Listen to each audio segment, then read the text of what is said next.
Hello, welcome to ECS 179 Gameplay Programming. We'll do another introduction, just for the fun of it for the recording. So, you've seen these slides last week. We're going to quickly breeze through the early slides again, just so you have a recording of it. We're not going to go in nearly in the same depth as we did last class, but you consider this a bit of a review. So, code style, including poetry in the style of code. So we talked about style guides, and they are collections of best practices and conventions to promote coherency and consistency that are medium specific. We talked about some style guides that are not code, that are older than code style guides. The Associated Press Style Book, Chicago Manual of Style, the APA Association's Publication Manual, the MLA, and RIP BuzzFeed Style Guide. I think that's fun. All right, so you see on the left, marked up human readable text. On the right, you see the same markup, including style hints and style guides in code. This is from the JavaScript's coding style guide from javascript.info.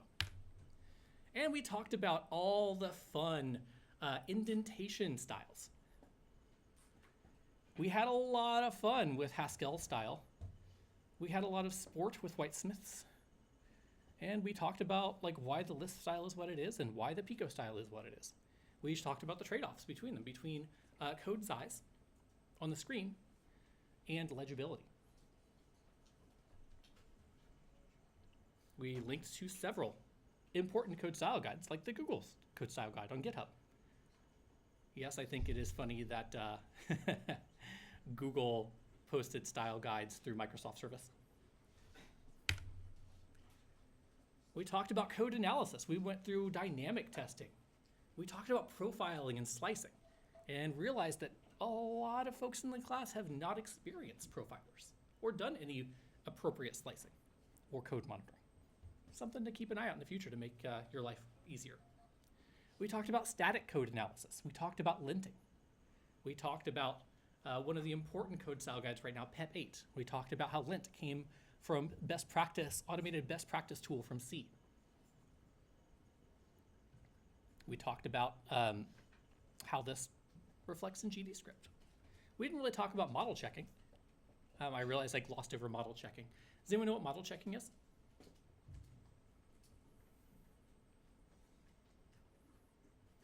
You can view invariants as little possible states, right? And you can look at most code as a logical statement. Therefore, you have variables, you have logical statements. You can do proofs over this. So model checking is using what we know about automated proofs to analyze your code for provable qualities. There's interesting game impacts here for things like answer set programmer, which also do checking of sets of models or answers to sets of models. So if you had a representation of your code in answer set programming, you could ask it, and it would give you a provable answer of if your game is beatable in 3 turns. Much more than these stochastic analysis or gameplay efforts. Model checking is the strong, fundamental, foundational stuff. We talked about choosing your editor. For this class, we'll be using Godot Engine's integrated editor. But if you want to do larger things for your final project, you could use Visual Studio Code. We won't be supporting Visual Studio Code or Emacs or NeoVim or Visual Studio 2022 or that series, but you're more than welcome to give it a try. We talked about GDScript. We have links here to the quick description of the language, to the language grammar in EBNF. Who remembers what that is? Anyone? Yeah. Ooh, you got everything but the E. Extended Box Noir form, yes. Noir, isn't that a Dragon Ball character? The cat? Anyway. We have that EBF format. We have there's a link to the TCN file format, which is how scenes are encoded and saved on disk. And we looked at the official language reference. We did this fairly in depth. And then we picked out some particular properties from GDScript to talk about. The fact that it's object-oriented and imperative. Who knows what object-oriented is? Just raise a hand, so I'm asking an answer. All right. Who knows what imperative is? Imperative programming. Anyone care to state it? State it? You have your hand. Do you care to go for it? In basic terms, when you're writing a program, you're basically just telling the computer what to do. We're just writing instructions. Yeah, it's like a recipe. It's also known as procedural programming. Programming procedures. Okay, so when we're in space, what are other types of programming language paradigms at the level of imperative? We talked about this a little bit last time, but this is good to know so you can contextualize your language and your skills as a computer scientist. Yes. Functional is one, yes. Logical. Logical, yes. There's more. Anyone else got another? What's HTML?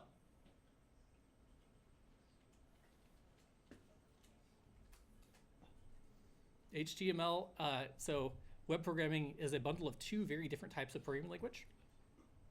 JavaScript and HTML. JavaScript is imperative and has dynamic qualities and can be used in a functional way. But what is HTML? Yeah.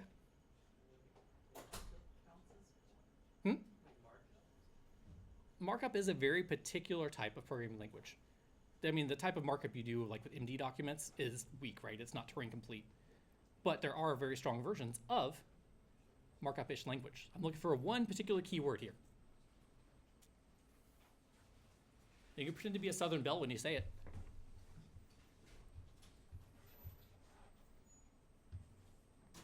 I do declare. Declarative programming. All right. Yes. Okay. Declarative programming. That is the type of recorded, say it, describe it as it should be programming instead of describe it over time. Right? This is like the difference between working with LaTeX and Word. What you see is what you get versus describe what you want to get.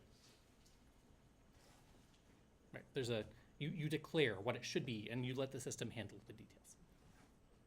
Right? So we're in recipe land. We're in imperative land. Imperative land is interesting because unlike functional programming, it has a lot of what very bad but powerful thing.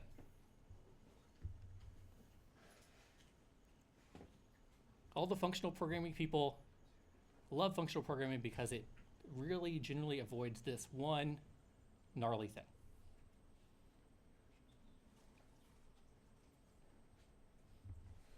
I don't know if I remember correctly, but I think it was like side effects. Side effects, exactly. Your code manipulating something else somewhere without you having a good, clear idea of it. So this often happens when you have pointers in other spaces. You have references to other objects. When you were in functional programming that's side effect free, like Rust, well, it's imperative, but side effect free. You have self-contained bits of code that don't manipulate other memory spaces and cause issues. It's a very pure version of programming. We are not that. You have all of the ammunition in the world to shoot yourself in the foot here. But best practices help us avoid that, okay? So this is an example of a bit of object-oriented code here, where the class name declares classes, extends is how you inherit from other classes, and we have member variable declaration. It's gradually typed. Now this was a little tricky last time, which is why I'm going over this a little bit more. We talked about dynamic typing, gradual typing, and static typing. Well, let's start easy. Who can tell me what static typing is? Yeah. Kind of have to declare variables type at its creation. Exactly. So it is, as you see in C, I'm just confirming that the recording is indeed taking place. I had a little nervous moment there. Okay. So you explicitly type. In programming languages that have strong static typing and enforce it, you have to type everything before you can even, as you declare it, before you can use it in any way. All right. What's dynamic typing? Dynamic typing just means that it will determine the type at runtime, and like it just checks what the type is. So if you have like this thing equals an integer, and then you don't have to declare that's an integer. It just automatically detects that. Yeah, it does automatic type detection. There's also an important part here. So it can, yeah, Can change types as well. it can change types. Exactly. You can use the same variable name for an int as you for a number value, and then make it a string value. You see this a lot in JavaScript, right? What about gradual typing? It's like Please. a bit of both, where like you don't have to type it, and it'll kind of like infer what type it is, but you can also just choose to set it yourself and make it obvious. Exactly. You can be as strict with the typing as you want to be in the gradual typing scene in GDScript. And you'll see I'm generally pretty strict with typing because I like what feature that comes from static code, static typed code analysis. There we go. The feature that we've all used before, weaving our memories back into time to say yes. Type checking is one of them. That wasn't the one we talked that we put the most emphasis on, but that is one of them.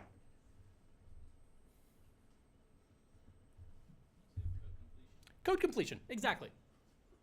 You type that dot in after a keyword, and it gives you all the properties and functions that come after it, along with their information for their parameter lists, etc. Maybe even some documentation. You have the type information, so it knows, out of all the possible functions that could be run on any possible object, which ones should it show you?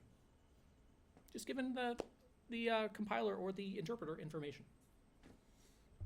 All right. So gradually typed, we have examples down here. We have var job, which is, we're leaving that just completely open. Dynamic type has no type information. We are static typing the hit points to be an integer.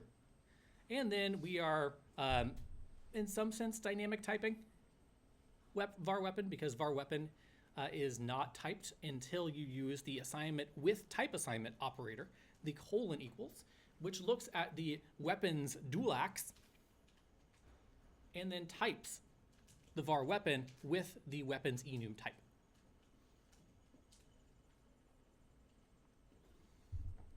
All right. It's an indentation-based language. Like which other mega popular language? Python, yes. In the case of this editor, the default indentation is tab. Have fun, space users. And so this is a bit of indentation-based code from our split procedural tree example. And we have annotations. Things like export, at export, on ready, tool, export group. All of these are things that are really communication mechanisms with the editor directly. And they're very handy. What does export do? Oh geez, I'm so sorry. I gesticulated too forcefully. Okay, I hope that didn't make too much noise. I feel really bad when that happens. Oh gosh, now I'm just making a mess. Okay. Am I still? Thank you. So these are ways of talking with the editor, the code environment, the IDE. What does export do?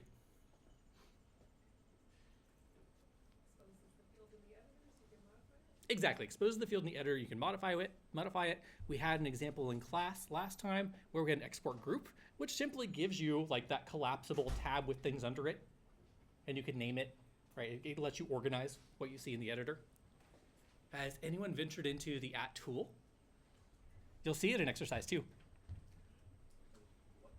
At tool, the tool annotation. This one's pretty cool. This one, you put it at the very top of the code file, even before class name. And what it does is it tells the editor to actually run that class, run that script with the objects attached to it at editor time. So you use that for widgets, for information, for design purposes. And you'll see with exercise 2, we have procedurally generated terrain. And I want you to be able to see that in the editor. So you'll see that the terrain generator script class has a tool annotation at the top. It's fun. It's good. You want a lock and key to be linked conceptually. You could draw a line between them in the editor with that tool. And there's a ton of annotations. I didn't count them, but there's a lot. And, you know, I'm still learning Godot myself in a lot of ways. It's a deep tool, just like Unity is a deep tool. So I don't know all these. We'll discover some together. Regions. You can use these region tags to tell the editor to collapse regions that you maybe don't want to look at all the time. In this case, we're collapsing that input throttling and manual mode input actions in the split project that we for the procedural tree project. And you can see here that it is split the region, begin region, end region, they collapse, and now you see it goes from lines 26 straight to 35 with a little arrow for you to expand if you'd like. Built-in types. This is neat because the built-in types into the language itself extend to things that are usually libraries in other languages, like vectors and rectangles and planes and quaternions and bounding box checks, bounding box data structures. All first class. You don't have to import them from any library. Lambda functions. All right, who knows lambda calculus? Does anyone have a tattoo of like the Y Combinator on their arm? Does anybody know what the Y Combinator is other than the startup? Engine, place, whatever it is? Ooh, I'm gonna have to have a talk with your theory professors. Maybe it's antiquated.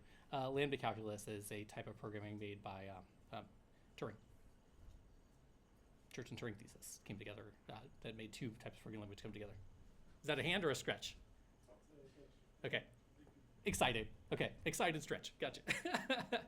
Okay. So lambda calculus, lambda functions are anonymous functions that do not have a declared name, but can be passed around and used in a first-class manner. They're often used for things like callbacks. It's right up here, but who can tell me like what's going on? What critical feature is missing? Can you describe that feature?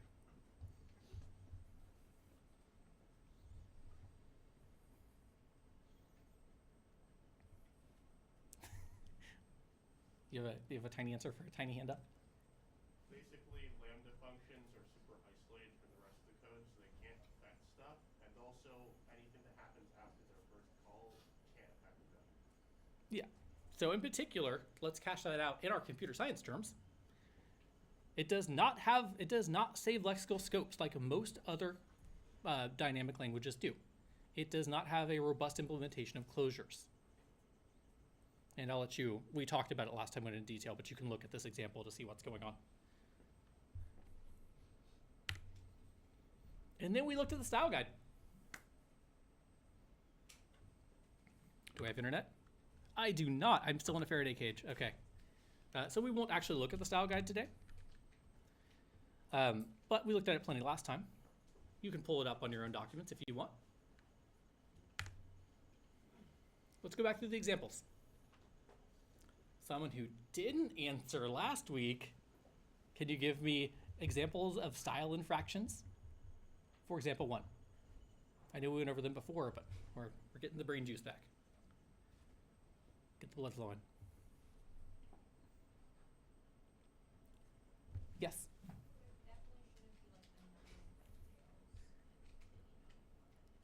Exactly. What rule is that breaking? What rule is that breaking? Yes, good job. What rule is that breaking? Exactly. Variable names cannot start with a number. They can be alphanumeric, they can have underscores, they can be lowercase, uppercase, they can have numbers, just not in the very first character. What else?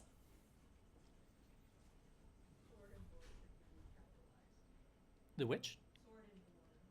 Sword and board should be capitalized. Right now it's in snake case. What case should it be instead? Screaming snake. I just have way too much fun with that. All right, excellent, excellent. What else? Yeah. Exactly. By convention, enum should be initial caps, home case. All right. What else?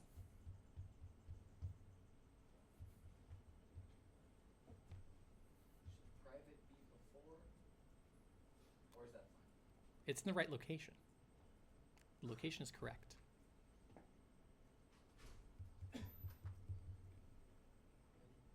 Hit points needs to be in snake and not camel case.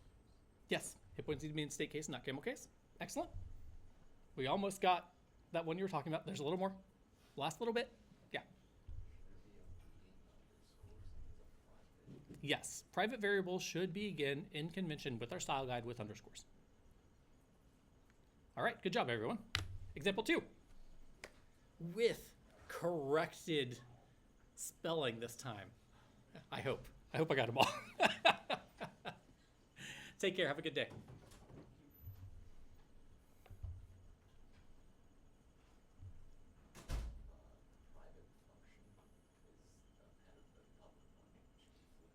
Exactly.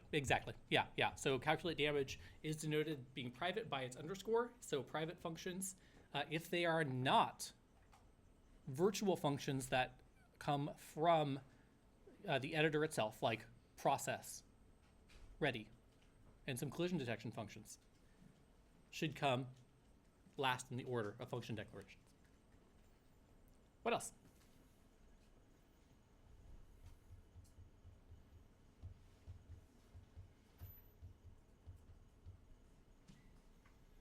What else?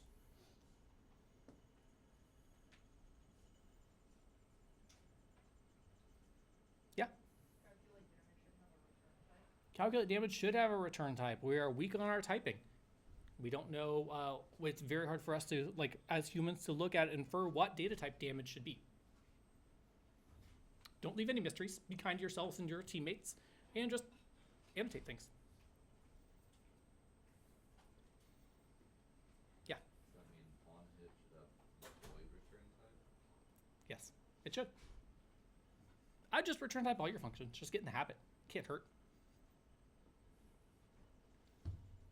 All right. Bonus. What is clamp I function? What does that function do? This is a very useful one for games.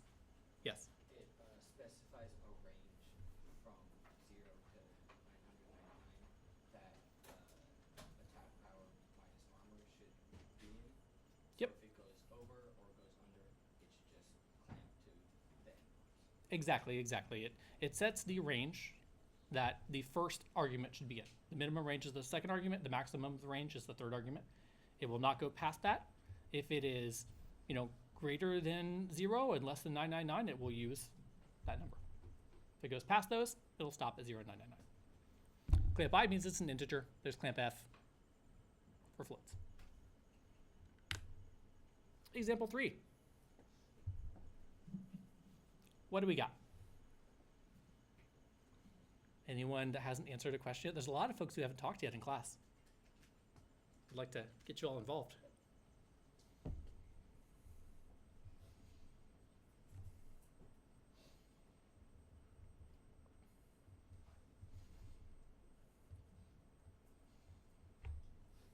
Yes. Should the enum be above the variables? Or Ex- at the top? Yes, it should. First, we have our tool annotation, we have our class name annotation, we have our export, we have signals, and then enums. That's the top ordering of our GDScript style guide. Good work. What else?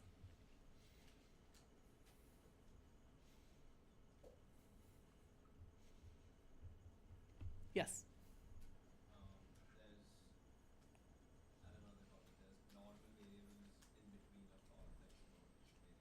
So on export should get Yeah, the exported variables should be the first variable declarations. Then you go into public variables without underscores. Then you go into private variables with underscores. What happens last? What's the last type of variable declaration? This one's a little tricky.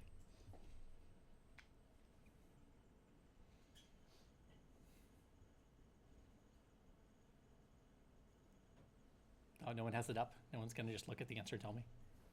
Okay, it's on ready. It's the annotation is the last of the variable declarations, which is kind of great because that puts it right next to the very first function that you should declare. Very first thing in the function declaration list, which is underscore ready. Yes. right? So the things you need on ready are right next to ready. It's very handy. Okay, let's see. Is there anything else here? What about this stuff?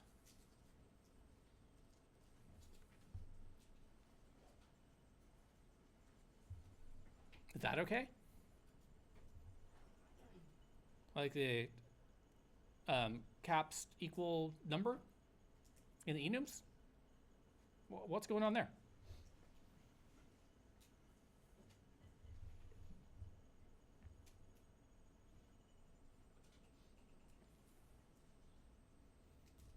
Is this valid GDScript?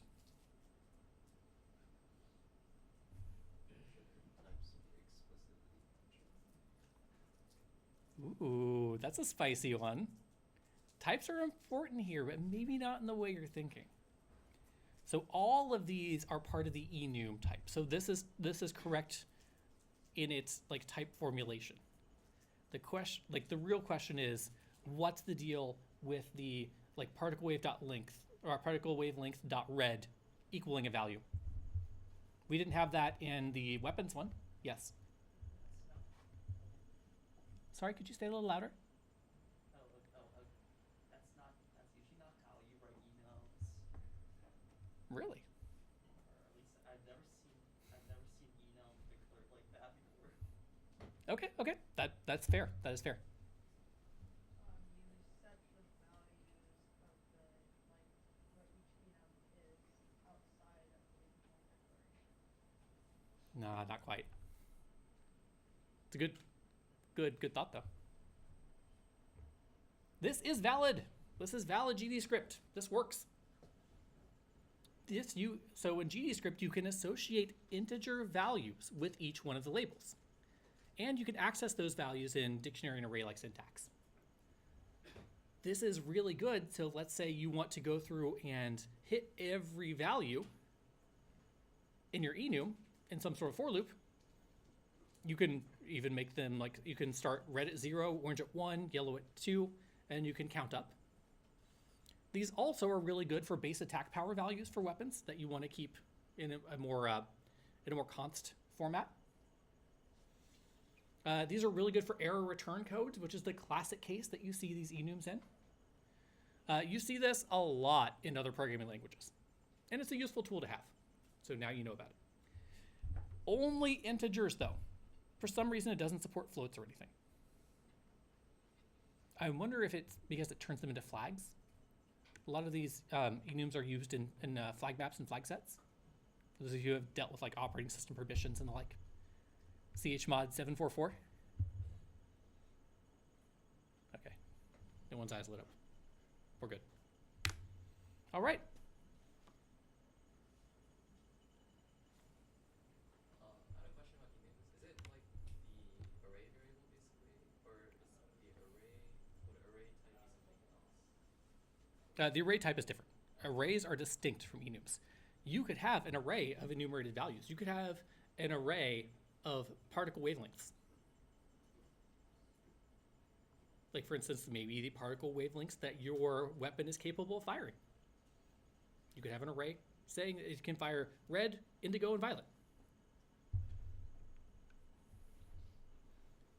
And these are actually the nanometer wavelengths within the ranges of each one of these light values. Yeah, Wikipedia. All right. Example 4.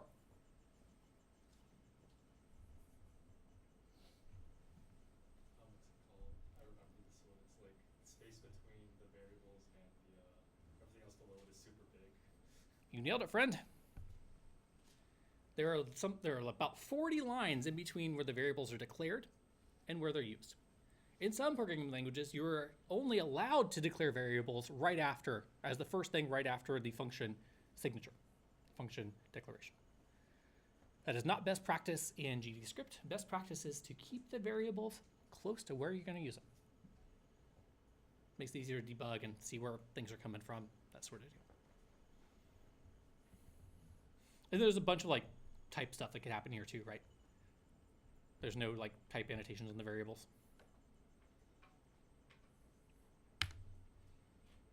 What about this one?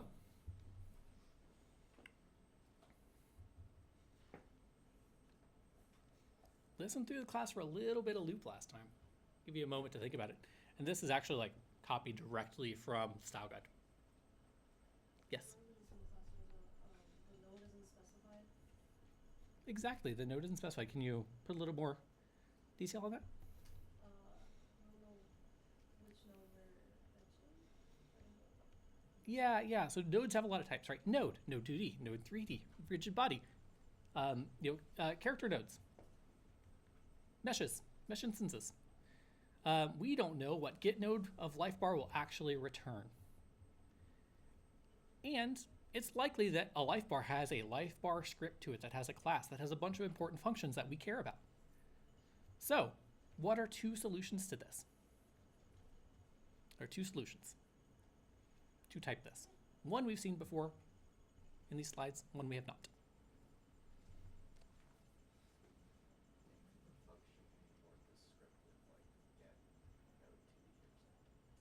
One more time. Make the function name more descriptive, like get node 2D or something. Yeah, you can make the function name more descriptive. Now, if what's returned doesn't match the description, so let's say the get node function is not something you wrote, it's something that comes with Godot. And what if it pulls a node 2D structure when what you want is the health bar structure that extends, let's say, the sprite 2D. So now you've given a cue to the developer what you think it should be returning. But how do you make that explicit? Yes? You can either specify health bar as a certain type, or at the end of get node, like calling it, you can specify that as a certain type. Exactly. So you could do health bar : health bar with capital H and capital B equals get node. What's the other one? One more way to do this. Yes? Couldn't you get the unique name of the node and put it Yeah, a unique name is shortcut for calling get node. It's the same function. And also for the unique identifier %. It's a shortcut, syntactic sugar for calling get node with a particular place in the tree. Good thought though. You probably use this in other languages. It's very popular in other object-oriented languages. Yes. Cast it to the type you want. You cast it. Yes. How do you cast it? What is the keyword we use for casting in this case? A lot of programming languages, you'll put the data type in parentheses in front of it. That's not what you do here. This is the other way of doing it.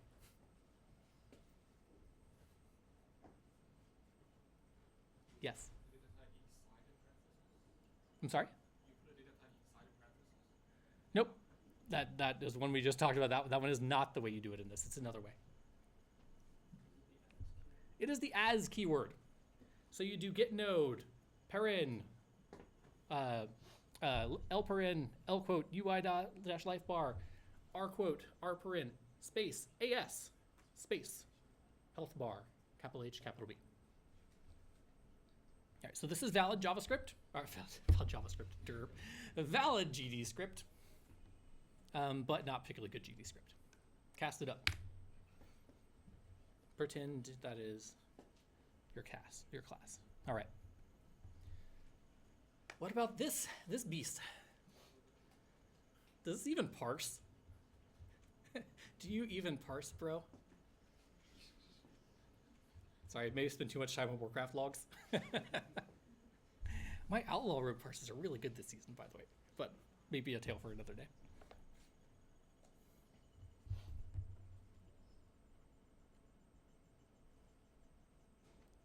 Who thinks this is valid GDScript? Who thinks this is not valid GDScript? Who thinks they know what this is?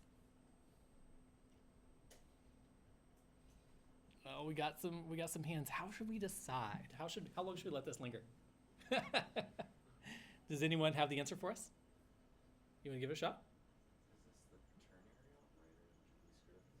What is a ternary operator in GDScript? It's like a shorthand way of writing like an if-else statement. All right. Yes, that is indeed the correct answer. Why is it called a ternary operator? Does anyone know? Has anyone explored looked at a ternary operator in any other languages? Yeah. See, it's How do you do the ones in C and C++? Anyone can tell me the syntax? Yes. So it's your condition.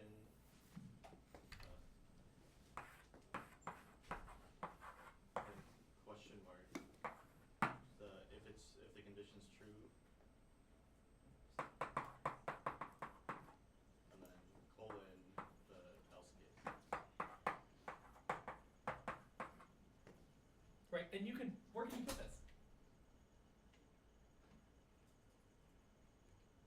You can assign it You can assign it to something? like a variable. Okay. It can be on the right-hand side of variable assignments. Where else can it be? The end of a return statement. The end of a return statement? Where else can it be?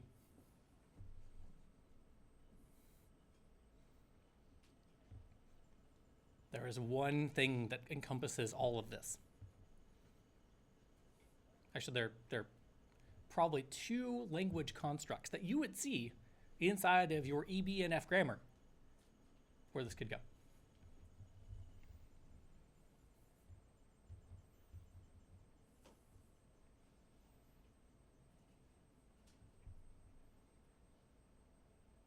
This is generally in expressions, numerical expressions, sometimes conditional expressions depending on the language, or Boolean expressions for conditionals. All right. So here it's a little different syntax, right? So this ternary operator will return, quote, the string fall if the middle thing is the condition, else, if that condition isn't true, it'll put an idle. So the next state is fall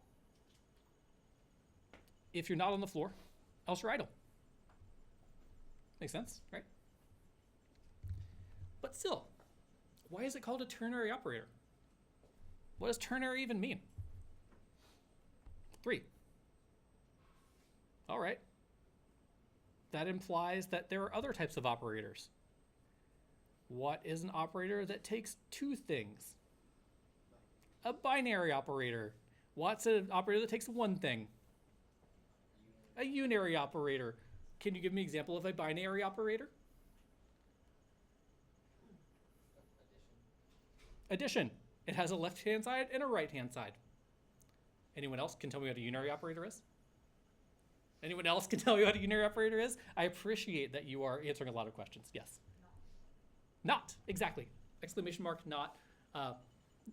Not in this language, but plus plus. The prefix or the postfix. Unary operator. All right.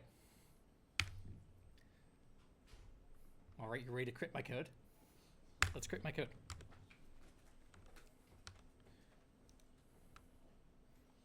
Okay, let's see here. Geez, that is tiny. Let me, okay, so first, just a refresher, this is the split code. We're gonna make procedural trees. We're gonna crit the code. Slow. It actually runs way faster on this than it did on my lap back, right? Like way faster.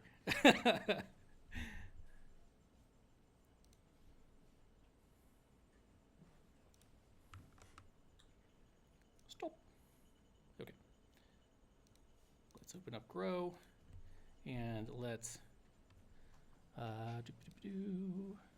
maximize it, and then I will make the font size way bigger for you so you can actually see it.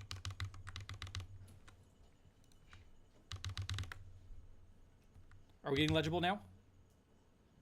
In the back? We're good. Excellent, excellent, excellent. Okay. Oh, whoops. In my zealous control plussing, I put a bunch of equal signs in there. Okay, okay, all right. Crit me. Anything wrong here?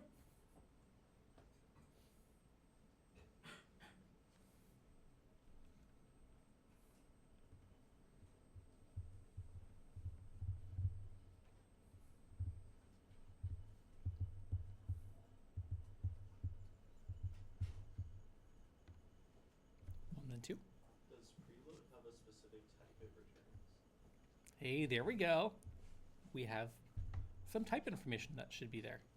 In this case, what is the node? What is the node we want back from that? What's the node at the top of that scene? Could be any of the nodes, right? We don't know from this, how it's posed here. Round count is the variable round count is in the wrong type of like casings, snake casings. Yep, round count should be round count. Whoops, caps lock on, count. But should it?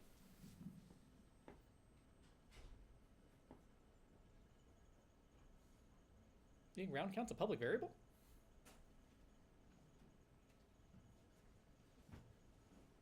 Should it be public variable? Should you even have public variables? Isn't the best object-oriented practice to actually use accessors instead with get and set methods? Right? That way you can do safety checking and range checking when the information comes in and out of your class. So, what's wrong here?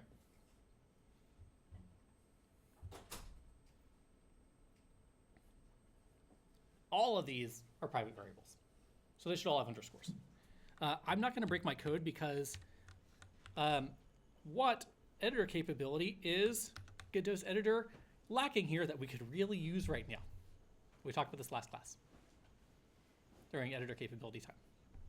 Like change like the variable in one place and automatically change in every other place I use it. That is the capability. What's the name of it? The capability. Refactoring. Refactoring your code. This editor does not do that. I apologize. I hope it will soon. So I'm not going to update these variable names because it will just break the code and we can't run it. Yes? Can you just like control F and replace all? Mm-hmm. That works for one file. Yeah. And Control F is super dangerous. Yeah. I know you just said you were going to mess around with your names, but you just changed round count to camel case. Well, that's what it was. I think, right? Okay, good. Good eye though, Dick. Thank you. Okay. Anything else here? We have private variables. We have changing round count to camel case. There's one more type thing. There's actually several type things. Yes. 1 and 2. I think there's a missing type info on leaders. I'm not quite sure what type those are. Oh yeah, big time missing type information. Was that what you were going to mention as well? No. Yeah. Well, is more missing type information for current time? Mm-hmm. Yep. Yeah, could. That's probably if you typed as an integer. Right now it's not typed as anything. It's dynamic typed, right? And we are lucky enough that, we do give it a 0 later. But, I mean, that's still, it could be an integer, it could be a float. We don't know. And you as computer scientists know there's a huge difference between floats and ints. Radix, anyone? Yikes. Whew, I'd have to reload that in my brain. Yeah, do you have another thing to say? Also, for some reason, only relying on round count has a semicolon. Did I just add that? Okay. Obviously, semicolons are okay. I actually didn't know that we could optionally use semicolons. Okay, I have to look in the language grammar and confirm where semicolons can go.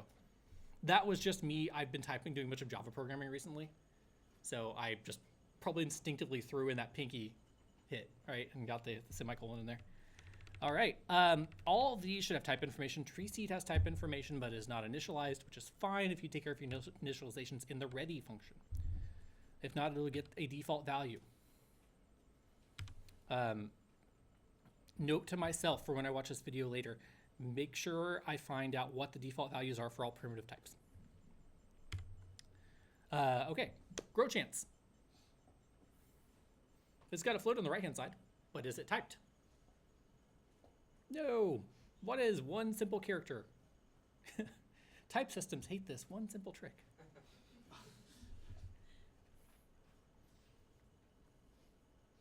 We've seen it a bunch of times today.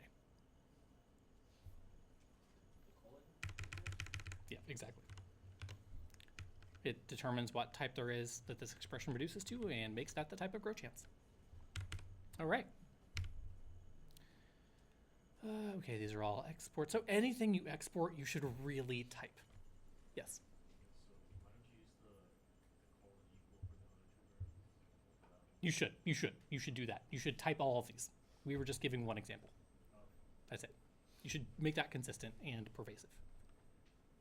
And is that a Japanese Pulp Fiction shirt? Yeah. Excellent, excellent choice, my friend. Yes. I have a quick clarification question. So there shouldn't really be a need to not type stuff, right? I mean, Yeah, it yeah. seems like there's more issues to come of not typing stuff when if you just type stuff explicitly, it just makes it easier.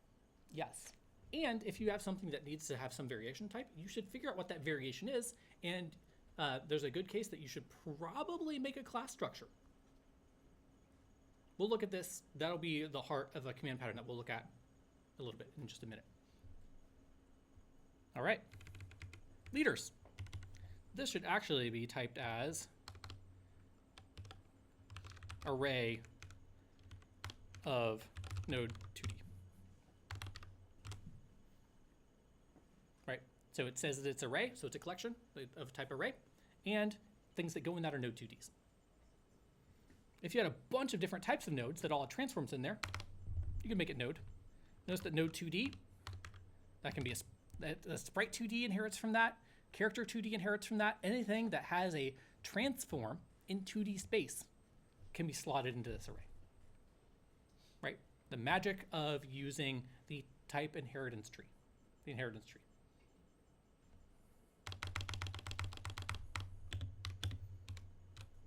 Keep the code as it is, because I'm going to use this very quick hacky example in years to come. All right.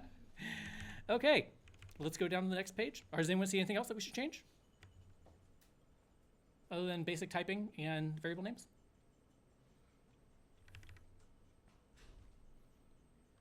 There's one thing that we probably should have done that we didn't.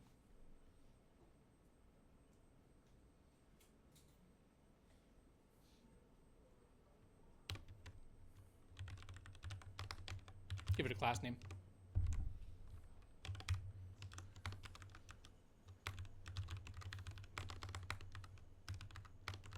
My awesome tree thing.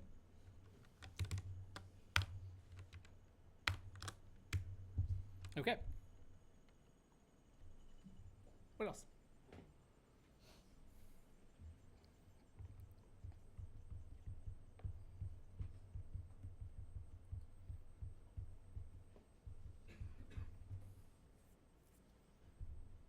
Let you take a moment to look.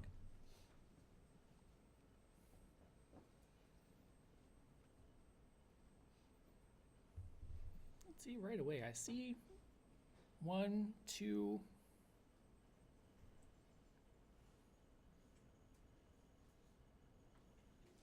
At least 2 things in the first function. Yeah. Starter growth should be snake case. Yep. Starter growth should be snake case. There's more in that line though. That should be done. Should be like a colon equal. Yep. I mean, it should be, but that's the same thing as the health bar. We actually, I think, need to explicitly type this case with either an as or colon type. In this case, it's a node 2D.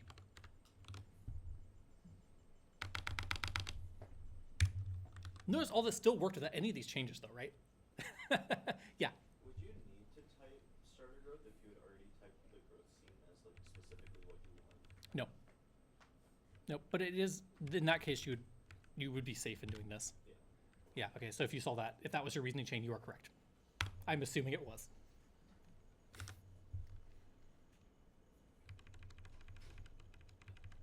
All right. Is there more here? I mean, seed is fine. That's a built-in function. I would get rid of this. This is me playing with randomized. I forgot to take out a line of code that I just commented out for no good reason. There's no explanation why this line is commented out. It is a mystery. Could be lost to the ages of time. All right, what about process? Process.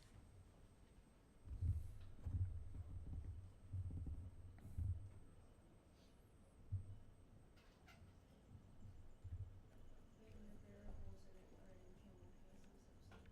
Yep, these 2 variables right here. They have the wrong variable name convention. What else about them? They don't have a type. They don't have a type, right? Lots of hey, that doesn't have a type going on here. Also, round count that we could have declared before that we could have used the refactoring would have changed it here as well. Yes. Should remove list and add list be private variables? Or does that No, they are local variables, which is a case where you don't have to put the underscore. Good distinction, though. Good eye.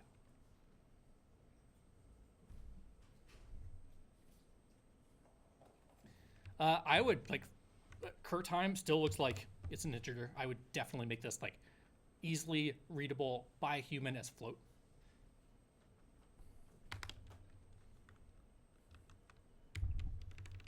If you have a function that didn't actually use delta, what else would you want to change? The debugger actually screams at you if you have a function, if you have function process delta colon float and you don't use process in the function. Does anyone know what it screams at you and tells you to do? Yep, you do underscore delta. So any of these virtual functions that have a parameter list and you don't use one of the things in the parameter list, by convention, if you're not using it, underscore it. That's a convention. It's kind of neat. All right, we have our lists here. What else do we got?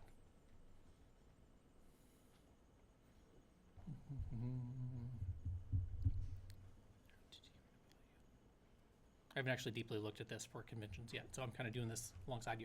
Yeah? Random value, Yep, name a convention and type, but type could easily do this since randf is clearly typed. Yep. Same thing with both the left and right growth, but I like how you type the left growth and not the right growth. Right? That takes a certain bit of chutzpah, right? All right, so growth scene, either type them with this since we just our conversation before. Leader, add child, transform, rotate. Obviously left growth needs to be name changed, but these are just pretty standard function calls at this point. Let's go down a bit. Oh, vector 2. Is there anything here to look at?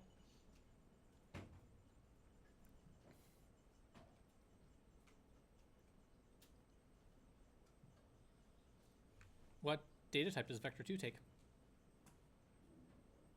It takes 2 floats, and these are 2 arguably integers, right? So you could make yourself kind and do floats, particularly problematic since there is a vector 2i, which takes integers. Okay, remove list, yes. So the fix for that would just be make it clear with the period. Yeah, by convention you just put, make them all very clearly floats. And luckily, we have hover over support. No, I guess we were getting support for when we started typing. Yeah. Yes. There should be a space after the comma as well. Yes, exactly. Yep. Is there? There is not. Okay. My screen is very, very tiny. But it's bigger than the Steam Deck screen. Okay. What else? What else? Type here at growth. We have mixed type of casing here with split chance and random value. Okay, so this, these are a little better. We have the same thing with vector 2, where we want it to be floats here with transform dot origin. Can anyone tell me what the origin is of a transform?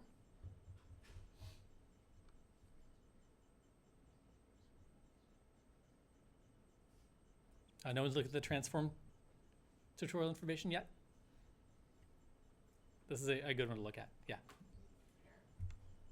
It's where 0, 0 is, like where you are relative to the 0, 0 origin of the parent transform. Basically, it's translation. All right, and we have add list and list, remove list. Why do we have these two add list and delete list external? What's the thing we're avoiding that we put emphasis on earlier in class? Yes.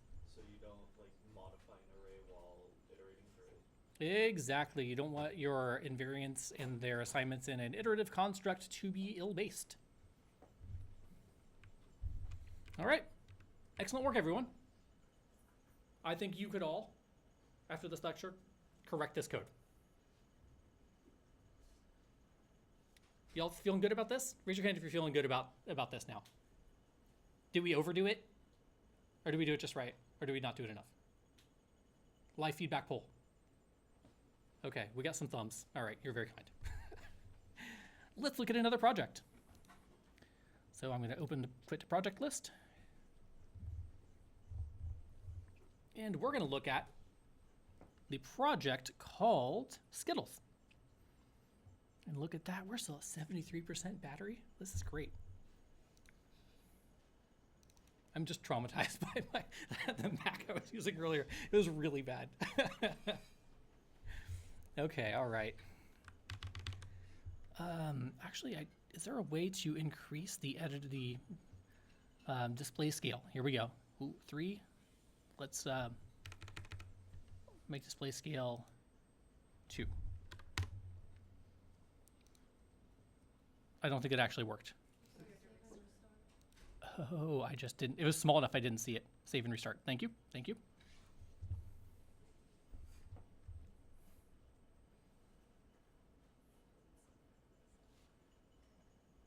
Didn't help much, did it? Okay. Well, I will talk through this, and hopefully you can see it on your own screens. So, first, should we look at code first and then see if you can figure out what it does? Or do you want to see what it does and then justify it with code? Choose your own adventure. Code first. Play first. Oh, come on, like the exact same number of hands.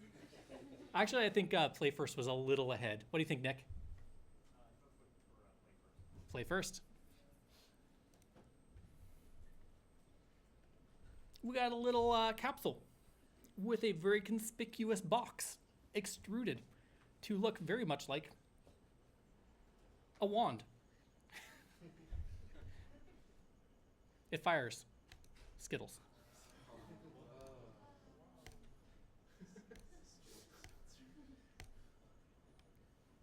This is a very special mage that fires Skittles. This mage wants to be a necromancer someday, right? It wants to like fire a bunch of bone spikes, and then it wants to do a bone nova, where it collects all the bones it shot out in the world and puts them to blow over its head, and then explodes them all out into a big nova attack, right? Skittles Nova.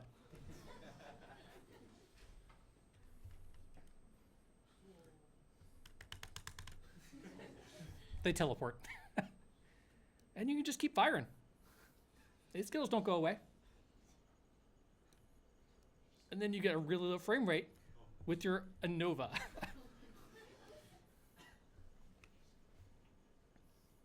Do y'all like Skittles?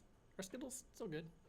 It's like choice corn syrup, right? I know I'm doing some branding stuff today, but like, what else are you gonna call these, right? Yeah? No. Well, yes. Yes, you can actually.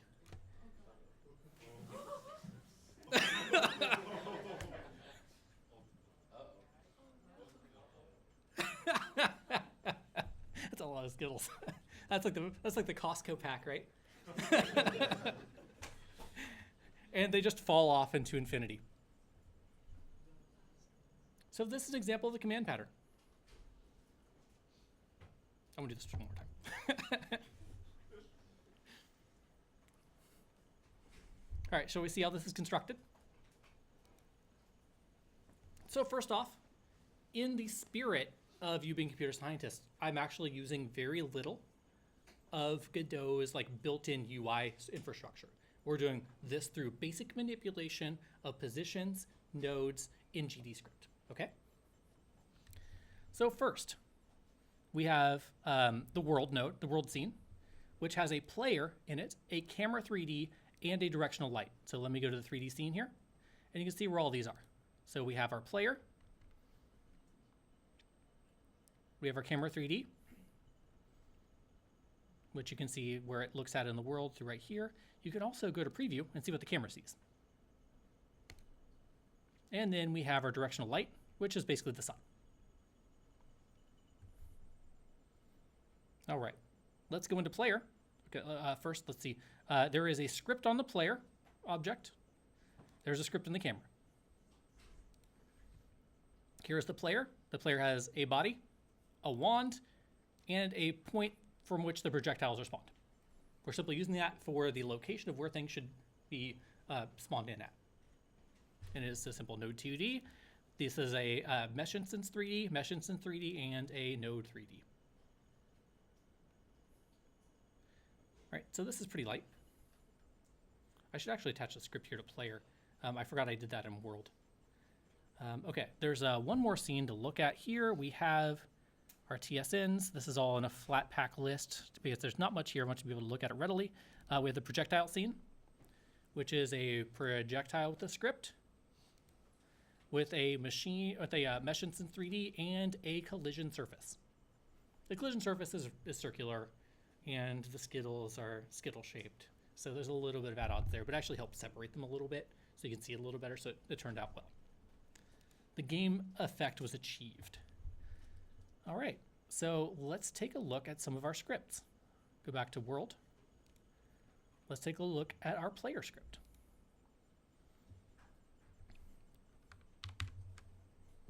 Is that big enough? There, that should be big enough. Class name player, node 3D.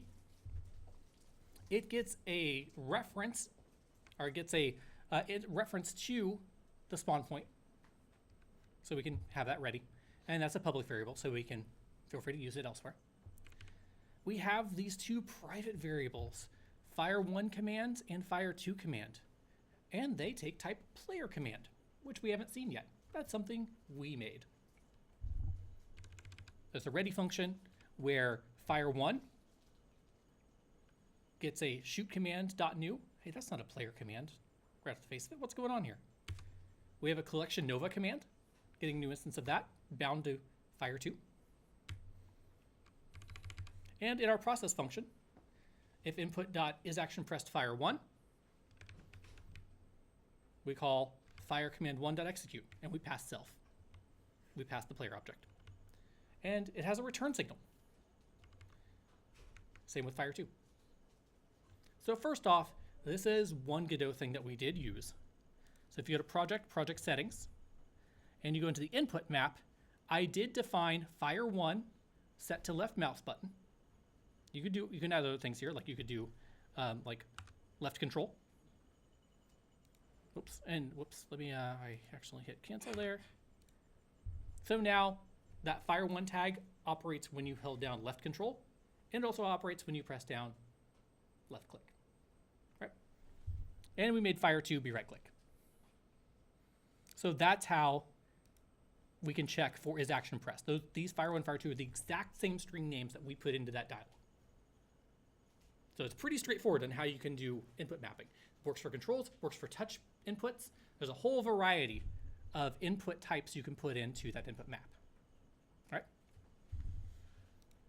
Oh gosh, we've got 10 minutes. We can continue this if we ran out of time at the discussion section tonight. All right, so let's shed some mystery here. Let's look at the player command. That's pretty light. We simply have a class name, player command. It doesn't extend anything. And it has a function called execute that takes a player. And because we're not using the player in this function, we put an underscore in front of it. And it returns a Boolean. In this case, it returns false. So commands, they can be durative. You want to know when they end. I mean, durative meaning they can take time. Walking from point A to point B would be a fine command to give to a character or a player. You need to know when they're there. So execute will return false when it's done with its task. Classic. So what I'm doing here is I'm giving you like a little framework for classic game AI. All right, so that's a player command. We've defined that it needs to have an execute function to work. Now let's look at shoot. Shoot. Shoot command. Class name shoot command extends player command. That means we should probably override execute. But we also want to know what we're shooting. So we get a reference to the projectile scene. We make sure we preload it. Scenes use preload instead of @ready. Typically. Execute. This time player is not underscored because we're using its information. Yes. Question about preload. The type is determined here? Or We're actually doing the type checking here. Preload, that's a good question. We probably should do type information here. Let's see. So it returns canonically a resource, and that is different than a node. So I guess what we would do is type it with resource. Whoops. Script. So this should probably be like resource, and then you can instantiate resources and make a new instance of that definition. I'll have to look that up. I am not 100% on this. That's not a detail I covered. I should have covered that. We'll look it up. Get back to you. But we're making a new projectile. We're instantiating it on projectile scene. And this is like, when you look at the documentation of how to do scenes and stuff, this is like very close to the code in the documentation. So the code in documentation could be better. And it could follow the style guides better. Classic doc. All right, projectile to projectile. And we're adding the child first to the tree. So a projectile is a child of the player in this breakdown of the world. We're setting the global position of the projectile. Why didn't I just use position? Why am I using global position instead of just position?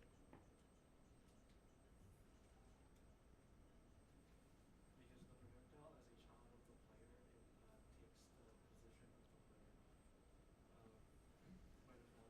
If you don't modify the goal position, it'll just move relative to the player. Yeah. So because they are in slightly different places in the tree hierarchy, you can cut through a lot of the red tape of local position munging through various transforms and use global positioning just to align things. It can be a little dangerous if you're doing it comprehensively. There's a lot of cases where you want to rely on your parent transforms to do your child positioning. In this case, it was pretty straightforward just to do global position. That way, I knew everything lined up well. It saved a lot of code. All right. Linear velocity. So we don't know, like projectile is the type we defined. Does anyone know what node type allows you to interact with the physics engine and set things like velocity? physics body 2D or 3D? Physics bodies can do this, but there's a better one. Is it rigid body? It is rigid body. So projectile is a rigid body 3D. All right. Which allows us to set the velocity. So let's take a look at this velocity here. Can you tell what's going on? What's happening? How are we setting velocity? Yes. Giving it like a certain like X, Y, and Z within those ranges, but it's random. Yeah, it is like non-uniform random. Well, there is no bias to the random noise in between 5 and 50 for the X value, between -10 and 10 for the Y value, and between -10 and 10 for the Z value. Right? So there's like a big like cone area that delineates, and so it could just be randomly, that vector could be randomly within that code. Yeah. Should those all be floats? So should you put like a dot instead of Yeah, I was trying to condense the line a little bit. They absolutely could and probably should be. It's pretty clear that randef does this, and in this case, the interpreter takes care of this before there's a type conversion that happens at runtime. Right? I guess the interpreter, not the compiler, takes care of this before it's executed. So it's still pretty fast. I was just trying to make this a little more legible, but that is, you should probably do that in practice. Yes, good eye. And then we return true. This doesn't have a lot of duration. All right, so this makes sense. Well, let's just close the loop here. When fire1 is set to new shoot command, the thing we just looked at. When we press fire1, which is left click or left control that we just set, we call fire command 1.execute, which if you look at it, that was player command typed, right? So it's not shoot command. So we actually need to look at the thing that inherits, or that inherits that extends it. That's rotate and look, shoot command. So we're back here to this execute thing that it's called. Does this make sense? Why are we doing this? Why? Why do we go through all this trouble instead of just putting this code in here?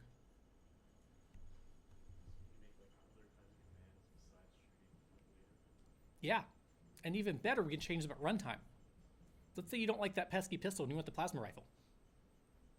Right, you hit 5, plasma rifle comes up, or you do some trigger button swap, and then you have a whole new weapon there.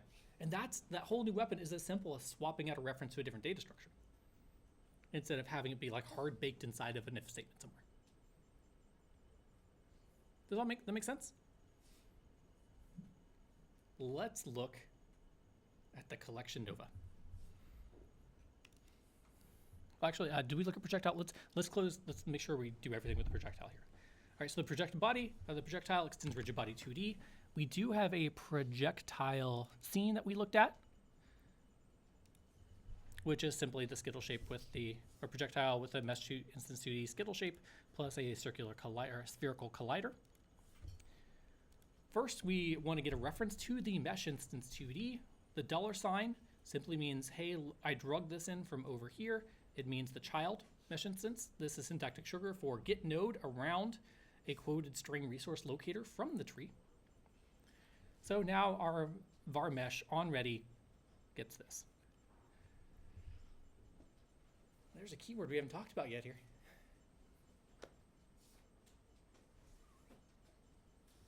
Static. Who can tell me what a static variable is? Yeah? Basically a variable that's like irrespective of like instance of an object. It's like attached to the class itself. Yeah, it's data attached to the blueprint, not to the thing made with the blueprint, right? Which is great because, you know, our collection nova takes all the projectiles that respond and brings them into our sphere, right? To make the nova. Now, this static variable is used to collect all of those. It persists with the data structure itself. So no matter how many projectiles we have, all of them will be put into here because at the end of ready, we append this with self. So this is a whole bunch of projectiles, adequately typed. So with the projectile, first, we want to do some things, right? We want to give it a random skittle color, and we wanted to give it, we want to set that, we want to actually generate that as a material and put that on the object. All right, so we make a standard material 3D. We set its albedo color, which is basically the color reflects from the bidirectional ray distribution function, which is how light bounces off objects in 3D geometry. And we basically just triple randf it in a color variable. And then we set the mesh's surface override material. It can have multiple surface materials, so we set the canonical to 0, 1, so we're only using 1 to be that material. And then we add the projectile to the static variable. Now that gives us all the information we need to do to look at the collection nova command. We got 1 minute, let's do this. So the collection nova command, for each projectile in projectiles.projectiles, this is referencing that static array. We set its global position to be this thing. We set its global position to be the player global position plus a up vector overhead plus randvec. And randvec here is documented. It returns a normalized instance of vector 3 where x, y, and z are each set to be between -1 and 1. Right, so we offset it, and then it goes somewhere within a small spherical area around that center offset. Just about done. And then finally, we set its linear velocity. We set it to be a random speed from 0 to 50 in a random direction, as denoted by randvec. And One more time so you can see it in action. Bunch of skittles, bunch of skittles, bunch of skittles. Collection nova. Boom. All right, I'll see you all later today.